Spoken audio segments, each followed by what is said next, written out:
welcome to another Bushman family video. Today I want to talk about one of my favorite things. If you've been around, you know Costco is one of my favorite things, but another one of my favorite things is budgeting. And people have very polarized views of budgeting. You have your team budgeters, which is me. And then you have your, I don't want to think about it, I don't like budgeting. So I was raised team budget. My grandma taught me how to budget. I am very old school. I like to do budgets by hand. And in fact, I want to show you my setup for February's budget. Somebody said once, if you fail to plan, then you plan to fail. And I feel that way about money and budgeting. So I want to show you how I set up a monthly budget and what our family of 4 does on a very, we're not low income, we're very middle income. And my income's irregular, so I'll show you a video on that. But basically, I went back for the year 2020 and I did law of averages. And so I'm going to set up February's budget on those averages and see what we can come up with. So come along, I'll show you how I do my budget. Okay, so I do my budget by handwriting. So as you can see, I've got February's new budget here. And I do a simple budget. So I write up here our income. And then because I have irregular income, I just list our income for the month of February down. Then the next category I have is food. Also very important. And then over here I do fast offerings for my church, fasting, and tithing for my church. And then I list those. Then something that we haven't used very often this year, but is still important, is gas in our car. Have it there. And then I have down here my other budget, which is my catch-all. My car insurance, my Costco membership, my rec pass, whatever it is goes in other. Then down here at the bottom, I do our savings goals for the month. And then under February, I do our fixed expenses. So things that happen every month. So our mortgage,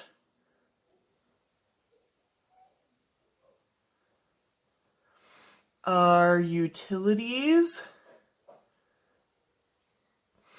our gas for our house, and then our internet. I used to have our cell phone bill there, but now I don't. Then what I do is the law of averages. So I went back through 2020's year of spending and I figured out what on average we spent. So then I can put it into my categories. So on average we spent $723 on food. So talking to my husband, we feel like that's a little on the more expensive side. So we decided that we want to spend $550 on food every month for our family of 4. Gas, this last year was $86 per month. So we're going to put $100 as a buffer. Then our other category actually surprised me. Normally, I would just do $100, but for the year 2020, we spent on average $406. So my husband and I talked it over, and we're going to try and keep the other budget to $250. Then savings. If you look back at our videos for our goals, You know, my husband and I are trying to save money for a truck. So we're trying to save between $850 and $1,000 a month. So I'm going to put a savings goal of $1,000. Then our fixed expenses come out. Our income is variable, but at least I have these 4 categories. That way I can list what we have spent and I can know that we're in the ballpark of our income. Then if our savings increases, I'll be excited about that. And then I know exactly that we have enough money for our mortgage, our utilities, our internet, our cell phone bill, and that we can still live and do the things that we want to do. Okay, as soon as I fill out my February budget, so I tell myself and my husband what we want to spend for the month. As soon as I get an expense, I go in and I put it in the correct category. So, for instance, I got paid for one of my side hustles. So I can go and write that in my income up here. And then I can, for instance, that's going to go to savings.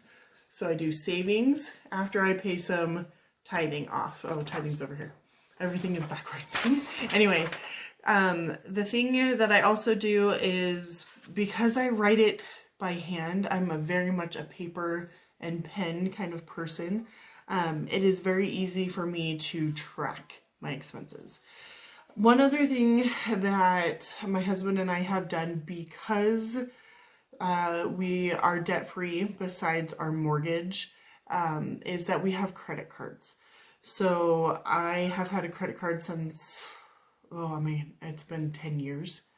And I have never carried a balance. And I always have enough in our checking account to pay for the credit cards. So if credit cards are not your thing, I think that's perfect that you know and that you can figure that out for your family. But credit cards for us are just a nice way to get a little bit of cash back. It is very minimal, right? And it's a very easy way for me to track our expenses. So when I go to the grocery store, I wait for it to post on my credit card and then I can write it on my budget. I also try to check my budget before we go and do things. Do we have enough money in our checking account to pay for those things, not just putting it on a credit card? Anyway, hopefully that's some tips to help people who need to start budgeting. I am a big fan of tracking your expenses and knowing where your money is going. It has helped us save thousands. Austin and I both have retirement accounts, and we were both able to save a lot of money to put a down payment on our house so that we don't have private mortgage insurance. Anyway, and the reason why we could do those things is because we budget. So I started budgeting in 2015 religiously. Every month would do it. I have stacks and stacks of budgets. And it's actually pretty interesting to go back and look to see our income, what we spent it on every month. And it differs every month. And Austin and I talk about our budget. I wish we would talk about it a little bit more, but I am pro budget and he is pro denial. So anyway, you can make it work with in your family, and hopefully it will be helpful. Anyway, hope that you enjoyed this budget video and hope that you have a great day.